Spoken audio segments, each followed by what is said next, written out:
और ग्वालियर से बड़ी खबर आपको बता दें, जीतू पटवारी पर आखिरकार एफआईआर। इमरती देवी ने एफआईआर दर्ज करवाई है। आपत्तिजनक टिप्पणी का पूरा मामला SC/ST एक्ट में एफआईआर दर्ज हुई है डबरा थाने में। बड़ा अपडेट इस पूरे घटनाक्रम को लेकर।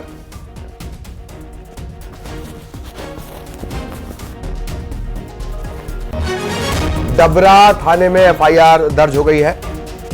इमरती देवी ने कल ही ये साफ कर दिया था। हम हर पहलू आप तक इस पूरे घटनाक्रम का पहुंचाते रहे हैं और अब आखिरकार इमरती देवी ने एफआईआर दर्ज करवा दी है। आपत्तिजनक टिप्पणी का यह मामला है। नेहा बग्गा इस वक्त हमारे साथ जुड़ी हुई हैं, बीजेपी प्रवक्ता हैं। नेहा जी, एफआईआर दर्ज हुई है जीतू पटवारी के खिलाफ। हालांकि शुरुआत में ये बात कही गई थी और एफआईआर हो गई है। जी देखिए, ये जीतू पटवारी जी हैं जो आदतन इस प्रकार की शब्दावली का महिलाओं के लिए उपयोग करते हैं। एफआईआर होनी भी चाहिए ताकि जीतू पटवारी जैसे जो लोग हैं जो अभद्र टिप्पणियां करते हैं उन्हें इसका एहसास हो और बाकी कोई इनके साथ वाले जो हैं जो वो इस प्रकार का साहस ना कर सके। पहली बार नहीं है ललित जी, आपको याद होगा कि पिछले चुनाव में कह रहे थे महिलाएं 500 रुपए लेके पोखली में रख लेती हैं और बिक जाती हैं। उससे पहले आपने देखा होगा कि अपने कार्यकर्ताओं को बुला रहे थे और प्रकार से उनकी धर्मपत्नियों के उससे गालियां दे रहे थे। तो जीतू पटवारी की अभद्र भाषा जो है उनकी सोच, उनके आचरण का हिस्सा है। और कांग्रेस पार्टी में तो लगातार देखा जाता है कि जो भी इस प्रकार की अभद्रता करता है, विकृत मानसिकता महिलाओं के लिए रखता है, उसका लगातार प्रमोशन होता है। जीतू पटवारी प्रदेश के अध्यक्ष बन गए, कमलनाथ जी को मुख्यमंत्री बना दिया था जी। और दिग्विजय सिंह मुख्यमंत्री पूर्व रहे हैं। तो टंचमाल से लेके आइटम और आइटम से लेकर ये रस ढूंढने वाला प्रदेश अध्यक्ष महिलाओं में, इनके ऊपर एफआईआर होना स्वाभाविक था। जी जी। शोभा ओझा हमारे साथ जुड़ी हुई है। शोभा जी, जी जी, मैं शोभा जी का भी एक रिएक्शन चाहूंगा प्लीज। शोभा जी, आपका रिएक्शन जीतू पटवारी पर एफआईआर। चलिए, कोई तकनीकी दिक्कत है, फिर से शोभा ओझा के साथ हम जुड़ने की कोशिश करेंगे।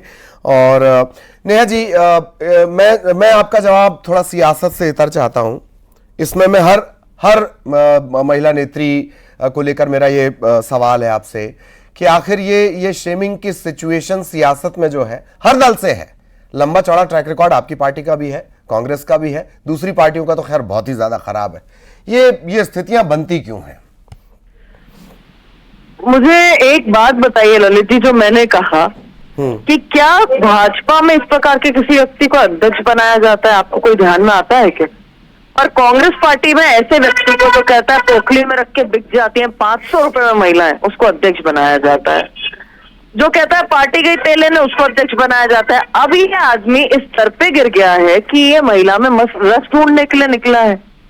तो इस प्रकार की मानसिकता कांग्रेस में हमेशा पूजी है। और प्रियंका गांधी कहाँ चली जाती है, कहाँ मुंह में दही जम जाता है, लड़की हूं लड़ सकती हूँ का नारा कहाँ गौन हो जाता है। आज आप देखिए कि पूरे प्रदेश भर से ही आवाज आ रही है। और इसी प्रकार से कमलनाथ जी ने पिछले चुनाव में इन्हीं दलित महिला को आइटम कह के संबोधित कर दिया था। तो हमेशा महिलाओं को, हमेशा दलितों को ग्रांटेड लेना कांग्रेस की आदत क्यों बन गई है, ये तो जनता जानना चाहती है। जी जी। इसे लेकर बीजेपी आगे तक जाएगी, लगातार प्रदर्शन के सिलसिले चलेंगे। और जी, प्रदर्शन सब जगह चल भी रहे हैं ललित जी, हर मंडल स्तर पे प्रदर्शन हो रहा है। ठीक, तो लगातार कोशिश, आप प्लीज बने रहेगा। लगातार कोशिश ये है कि कांग्रेस की तरफ से भी रिएक्शन मिले। और कई बार होता है कि जब इस तरह की टिप्पणी कर दी जाए फोन स्विच ऑफ हो जाते हैं, ये कोई नई बात नहीं है। नेहा जी, एक बात और भी आई कि किसी का बयान में सुन रहा था कि महिलाएं इसका जवाब देंगी। ऐन वक्त पर बड़ी गलती हो गई कांग्रेस से चुनाव के वक्त। जी देखिए, महिलाओं ने हिसाब किया था जीतू पटवारी जी का, अभी हाल ही के विधानसभा चुनाव में आपने देखा। हाँ। और अब लार्जर उससे जब एक प्रदेश अध्यक्ष की सोच इस प्रकार की है और लगातार हो रहा है।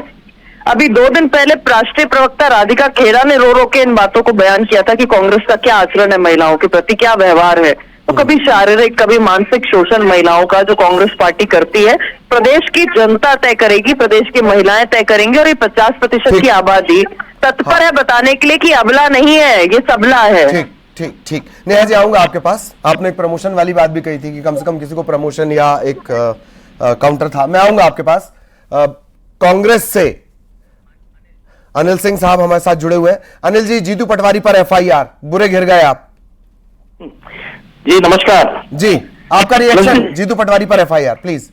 ललित जी, हम लोग बिल्कुल तैयार हैं। ऐसे एफआईआर अंग्रेजों ने भी बहुत किए। ये भारतीय जनता पार्टी का दमन और कुचक्र देख रही है जनता। और रहा सवाल महिलाओं का, जो अभी कह रही थी माननीय प्रवक्ता, आपने देखा होगा कि ब्रजभूषण शरण सिंह के बेटे को इन्होंने टिकट दिया।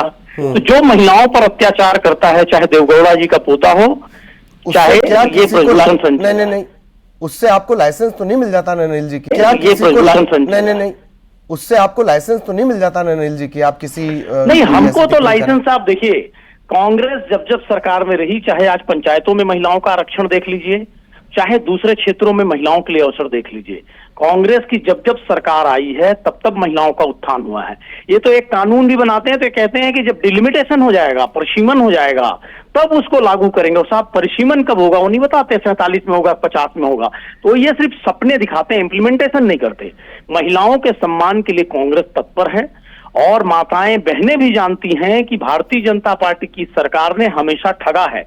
और एनसीआरबी के आंकड़े उठा के देख लीजिए, जो इसी गवर्नमेंट के हैं, दुगने से ज्यादा अपराध महिलाओं के प्रति 2014 से 24 में बढ़े हुए हैं। ठीक। तो ये हमेशा महिलाओं के शोषक हैं। उन महिला पहलवानों से पूछिए जिनका इन्होंने दमन किया, लगातार एक तो आपका रिएक्शन जो बात कही गई, दूसरा एनसीआरबी के आंकड़ों का हवाला दिया जा रहा है, ये फैक्ट ही है दोनों ही जगहों पर, मध्य प्रदेश छत्तीसगढ़ में। आपका रिएक्शन प्लीज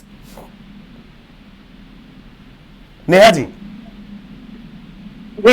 जी, आप मुझे सुन पा रही हैं? एनसीआर, हाँ, मैं आपको सुन पा रही हूँ ललित जी। और मैं ये कहना चाहती हूँ कि शोभा ओझा क्यों भाग गई अभी। दूसरी बात मैं ये पूछना चाहती हूँ कि शोभा ओझा समय महिला आयोग की अध्यक्ष थी, जब आइटम कहा था इमरती देवी को, यही दलित समाज वाली महिला को। अब जीतू पटवारी जब रस ढूंढ रहे हैं तो शोभा ओझा फोन नहीं उठा रही है। कांग्रेस की महिला नेत्रियों को क्या हो गया है? और जो यहाँ पर आके कांग्रेस की साइड रख रहे थे, मैं कहती हूँ कि महिला के प्रति कोई भी अगर अभद्रता करता है तो उसका प्रमोशन होना चाहिए, उसका डिमोशन होना चाहिए। नीतीश कुमार याद होंगे में